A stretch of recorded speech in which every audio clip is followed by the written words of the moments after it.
Bhagavad Gita is a book of mankind's collected experience of and answers to life's most basic questions. Who I am, from where do I come, what is my purpose and destiny, and most practically, how do I find happiness? These podcasts originate in the lectures of Neil Bhatt, a disciple of Swami Chinmayananda. They are presented here in 20 to 30-minute segments, each covering 3 of the Gita's 701 verses. Welcome to Gita Wisdom for Daily Living. We had been discussing chapter 6, Dhyana Yoga, Yoga of Meditation. And we have so far seen that the goal of life is to find happiness. And that happiness can only come if we become detached from this world of objects and beings. But we still have to work in this world, and therefore the simple definition given of a person who has achieved that detachment, whether you call him a yogi or a sannyasi, anasritaha karma phalam karyam karoti yah, one who acts in this world without depending on the fruits of actions. He is acting, but he is not dependent on what will come out of my actions. That anxiety is not there. One who has achieved that state of mind control, he is a yogi or he is a sannyasi. That's as simple a definition we have got. When it says to achieve that state, obviously you have to go through several disciplines and practices. This is all about controlling your mind, because all that we consider happiness or unhappiness, sorrow or pleasure, is all a mental state. That mental state is controlled, then we can control whether we are in a happiness or unhappiness state. So the practice given is called meditation. This meditation is not just a physical act of sitting down, cross-legged and focusing on some idea, but regulating the entire life. So we have seen the prerequisites of what needs to be done. It's one who is regulating his life in all aspects. He does not eat too much. He does not eat too little. He does not sleep too much. He does not sleep too little. And even in the activities, he does not exert himself too much. In other words, everything in moderation. All that really means is you only apply the appropriate amount of efforts and not too much, not too little. If you are tightening a bolt, if you tighten too much, it's a problem. If you don't tighten enough, it's too much. Only time it works perfectly is when it is appropriately tightened. So every activity of our life should be regulated to a point. But then your mind has to be focused or controlled. And how do we control mind? And we have learned that the very nature of the mind, very definition of mind is nothing but a flow of thoughts. Mind is like a river. Water does not make a river, but a flowing water in one direction makes a river. So mind is nothing but the flow of thoughts, in our case many directions. So these thoughts which are right now are channelized into many channels, each channel thinks that there is at the end of the channel there is happiness. That these channels, if we channelize to one particular point where we think the happiness really lies, scripture says lies within yourself. So that exercise of reverting your mind's flow of thoughts from outward to inward is called meditation. To practice that, we have been given a prescription and detailed instruction. Find a place, sit down erect, so there is no discomfort in your body. There is no discomfort in the environment around you. And then focus your mind onto yourself.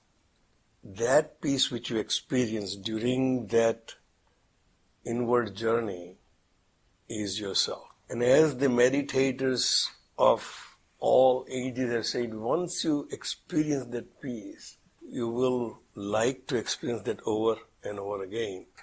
And then with that constant practice, you reach a point where that peace becomes permanent. So the last thing we have seen is Yada viniyatam chittam atmani eva avatistate. When the mind rests in the self only. Once the mind found its final destination, where the peace lies, it does not want to go anywhere. If somebody says, where do you want to buy a house in Richmond? And everybody says, where? West End. Once I've decided the West End is the right place to buy a house, I'm not going to look around in Mechanicsville or in a Chesterfield. Because I have already decided that right place to find a house is in West End. So once the mind decides that the real resting place where the peace is, it will not go anywhere else. It's just the very nature of the mind. So it says, once that mind is free from longing, nispruha sarva kamebhya, all the kamas were up till now were for what? For happiness. Everything I have done since I understood who I am till this morning is to get happiness, to feel happy, to get peace in life. And this peace is so elusive, more you go after it, like a mirage, more you go after it, more it runs away from you. And that once you find a place where it is not a mirage, then you will establish in that. So he says, once you establish in that, there is no longing. Then it is said, he is united. That yuktaha, we are like the lost children. We are lost in this sansar, this mela, and we are seeking our own place or where we came from. So that place, when we get united, we find peace. A child will be lost in India festival and is crying profusely. No matter what you tell him, give away chocolate, nothing works. Till find my parent. As soon as he finds his parents, nothing can attract him but that peace when you find. After that, there is nothing else you will look for. Our nature is peace, and therefore we are seeking peace. If our nature was not peace, we wouldn't be seeking peace. My nature is health, therefore I'm seeking health. So anything happens, I run to the doctor, fix me quickly as you can. I have read about antibiotics and all the perils of taking antibiotics. The first thing I'm going to ask my doctor is give me the antibiotics as quickly and as powerful as possible. Why?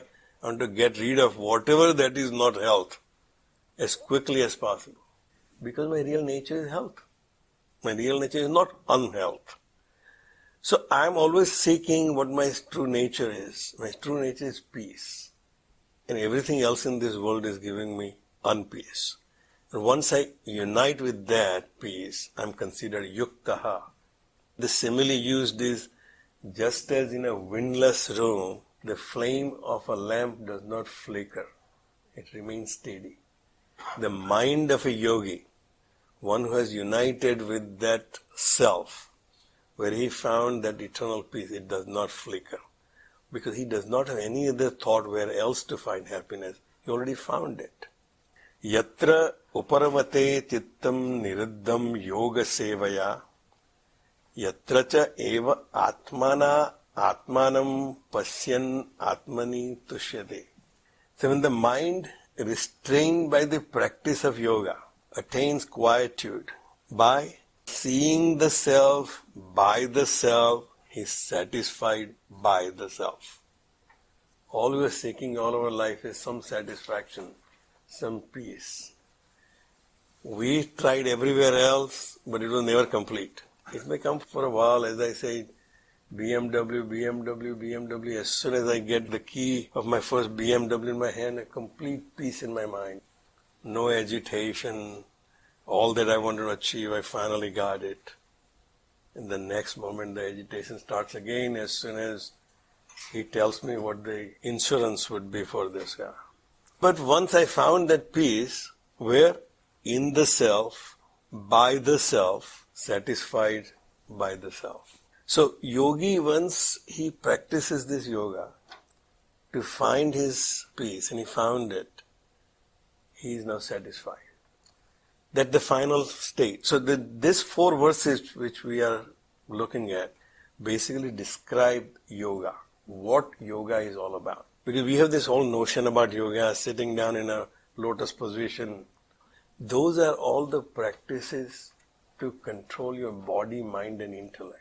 All agitations are coming to me in my life through my body, mind and intellect. Either my body is not healthy, my body is very healthy, my mind is not healthy, mind is okay, but ideas are not, intellect. Once those are controlled and the peace comes, then I am a yogi. Sukham atyantikam yattat buddhi grahyam atindriyam vetti yatra na chayevayam thitah chalati tattvataha. This is like somebody who has gone to Hawaii and is explaining the joy of being in Hawaii. He said, I had been to all these different destinations for vacation. He said, no, Neil, forget about all of that. You just go to Hawaii one time and that's the end of the story. You wouldn't like to go anywhere else. He said, are you serious? What is that like? So he explained and said, when you go there, they have all these things. And after that, you never have to take a vacation anywhere else. Sukham atyantikam yattad. When a yogi feels this infinite bliss, one who has experienced this bliss in his meditation, he said that's infinite bliss. That bliss is not something which comes and goes. So what we worry about is this is too much trouble in the first place. First place, I can't wake up early in the morning as everybody says that you should do. Then I have to sit down in a particular place. Then I have to control my mind, which is not controllable in the first place. And then someday I'll find little peace, and then it will go away and then start all over again. He said, no, the real meditation is once person has experienced that infinite bliss, can be grasped by the intellect. Buddhi grahayam atindriyam. It's not something which is promised, which never can be proved. Swami used to say, in our business, there is no danger because we can bluff our way out and nobody can catch us. What is realization? But no, Bhagavan said that's not true. You will be able to grasp this peace through your buddhi, intellect. But that buddhi is the pure buddhi. The intellect that is not clouded by rajas and tamas. See, we are very smart to find what is right and wrong for us. But all that right and wrong is colored by my vasana.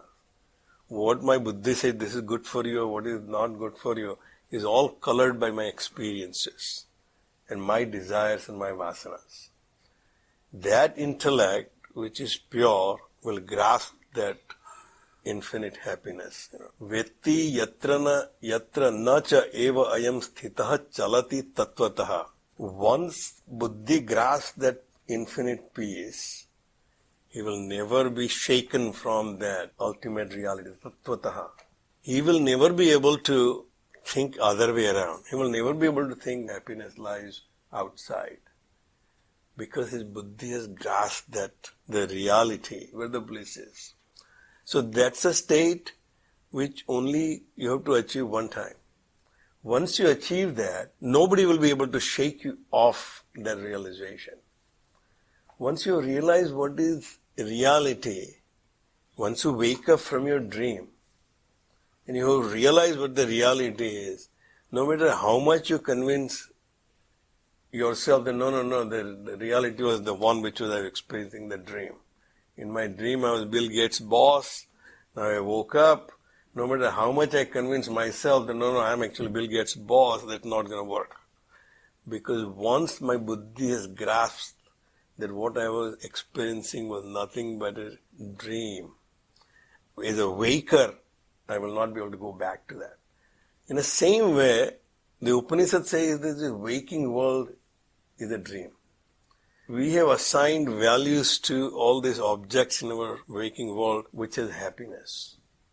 Once you wake up from this, do you realize that there is no value outside for my own bliss or happiness?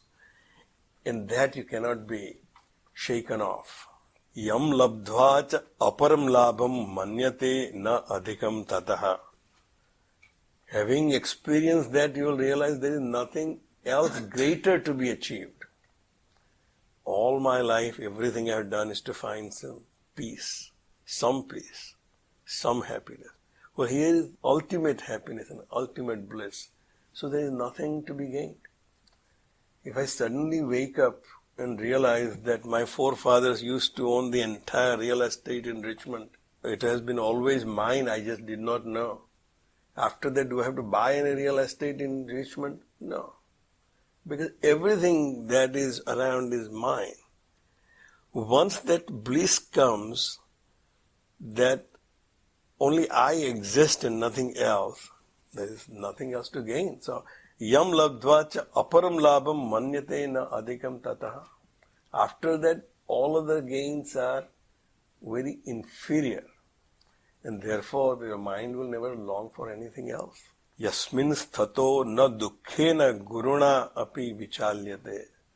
These are very difficult concepts to grasp. But you have to see it as two different perspectives. See, this world, in architecture, we always have a point of perspective. If I look at the building from here, it looks different. Then I look at the building from that side. That's why we call it a change of point of perspective. So then when you change your perspective, it looks different. Bird's eye view, worm's eye view, side views, back views. Same building, but I'm looking at it from a different way. My life also, I'm looking at it from one perspective right now. That perspective is right now stationed in my body, mind, and intellect. I'm seeing my life through my body, my mind, and my intellect experiences. Then I decide whether my life is good or bad. Most people at the end of their life, they decide my life was worthless. When you read all the biographies of all the great celebrities, in the end they were all very unhappy people. And I just saw Burt Reynolds. He's written a new book. Now, why all these people write books all the time? To make some money. The guy asked him, he said, is it true that you are bankrupt completely? Then no, it's not true. But now you can tell, at the age of 90 or whatever it is, he has to still struggle to make his living. So in the end you come to the conclusion, that life is nothing but a chain of sorrows and unhappiness only. Because you're seeing it through your body, through your mind, the intellect. Now you change the perspective, it says, yam labdva cha aparam labham manyatena adhikam tataha. When I see my life through the perspective of my eternal self, there is nothing else I can gain from this body, mind and intellect's efforts. Yasmin sthitona dukkhena guruna api vichalyate. One who is established in that bliss, he cannot be shaken from any misery, no matter how great it is. It tells you two things. That just becoming a yogi, your problems won't go away. See, our general conviction is, if I am a religious person and, oh Bhagwan, look, I'm living a decent life and coming to temple regularly and praying, you make sure that I don't have any problems. Bhagwan says, I don't really have any guarantee like that to you. Your life is nothing but an experiences in this world, and I can change that. Those experiences will not change. My body will feel pain, my body will decay, my mind will feel unhappy. Those will not change. But the core of my being, whom I consider myself, that will not be shaken by any experience that I'm experiencing. Right now we get carried away by our experience. I'm unhappy in the office, I come home and take out on my family. Well, when I at least get that achievement that I leave my office problem in the office and home problem at home, then I've achieved something. But when I achieve a state where all problems become somebody else's problem, and not my problem, they're my body's problem. These are not my problem, my mind's problem. These are not my problem, my intellect's problem. Then, yasmin sthitona dukkhena guruna api vichalyate. Even the greatest misery comes to you. You realize that this is just happening in this world between my body, mind and intellect in the world. So you are not shaken by that. And then comes the definition of yoga. Tam vidyat dukkha sanyoga viyogam yoga sanganitam. All our life we are trying to understand what yoga is. We have heard through our culture, we have heard through people giving lectures, be a yogi, practice yoga. And we have just learned that if you practice yoga, yoga becomes the remover of all your problems, dukkha. That one who can practice yoga, yoga becomes the remover of all the sorrows. But how is that? The very definition of yoga, Krishna now comes up with a very revolutionary definition. Dukkha sanyoga viyogam. Detachment from the attachment to sorrow is yoga. See, right now we are too attached to our sorrows. My sorrows you can't take away. You and Nilkan, don't worry about it. No. What do you know that? I know I have to worry. So I'm so attached to my sorrows. Attached to my sorrows because I'm so attached to my situation that I cannot let go. When it is happening to other person, I can very wisely give advice. People come to me sometimes because I teach Bhagavad Gita and I give very wise advice. Even I get impressed by my own advice, that how wonderful. But then when it comes to me, I'm still a miserable person. Why? Attachment to my miseries. I just can't shake it off. One who gets detached from this attachment to sorrows, he is a yogi. It's a state of mind where you see your situation as a third party. You can also then give your own self an advice and say, Neil, don't worry about it. If I can listen to my own advice, you say, I have achieved the state of yoga. So the yoga is simply training your mind not to associate with any sorrow as your own. Sorrows do exist. Because we have created this world in black and white, one is good, other is not. There will be sorrow. There will be shades of grey. If it was just one color, then that's not a problem. But the world is of many colors. They will interact with each other and create new shades of color. Those shades of color may or may not be conducive to my liking. But as long as I don't attach to it, then I will not be shaken from my happiness. Tam vidya, knowing that, dukkha sanyoga viyogam. Dukkha sanyoga. Dukkha is you are holding on to dukkha. Dukkha is not holding on to you. Situation will come and go, but we just hang on to it. And sometimes we even remember the unhappiness we had 20 years ago and then feel unhappy again today. So that mindset has to be changed, Bhagavan said. Sa nischayena yoktavyo yogo nirvanna chetasaha. This yoga should be practiced with determination, with a mind steady. Constantly think that what is happening to you is not happening to you. It's only happening to the equipment which you own, which is your mind, body and intellect. My car is in a garage these days. The light came on, says engine is overheating, drive moderately, and if it comes back again, then get it checked. So I said, oh, that's okay. Next day I drove and it was fine. Third day light came back again, so I took it to the dealer. Now he said, oh, you shouldn't have driven this car because now the engine is damaged. And then he gives me 3 scenarios. That either it will be just the cylinder head gasket is broken, we will fix that and that will cost you $4,400.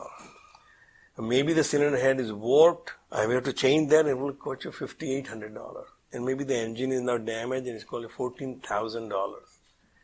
So I had only one question. I said, how long will it take? He said, 6 days. He said, can you give me a loaner car? I said, yes. I said, as soon as you give me a loaner car, you do whatever you need to do it to my car. As long as I can drive around, whatever is happening to my car is my car. I told him that. Just look at the first 2 scenarios. The third scenario, just call me, we'll trade this car, buy a new one. As long as I own that car, all the car's problem are my problem. If I get rid of that car and say, engine, whatever that is your problem, Mr. BMW dealership. It's not my problem. Now I just drive another car. And whatever that car is. So as long as I consider these problems belong to my car and not to me, it's easy to deal with.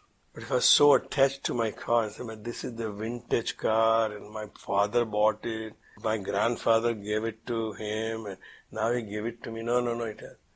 Then all the problems of the car belongs to me. So Bhagavan said, you live your life as if you are owning this BMW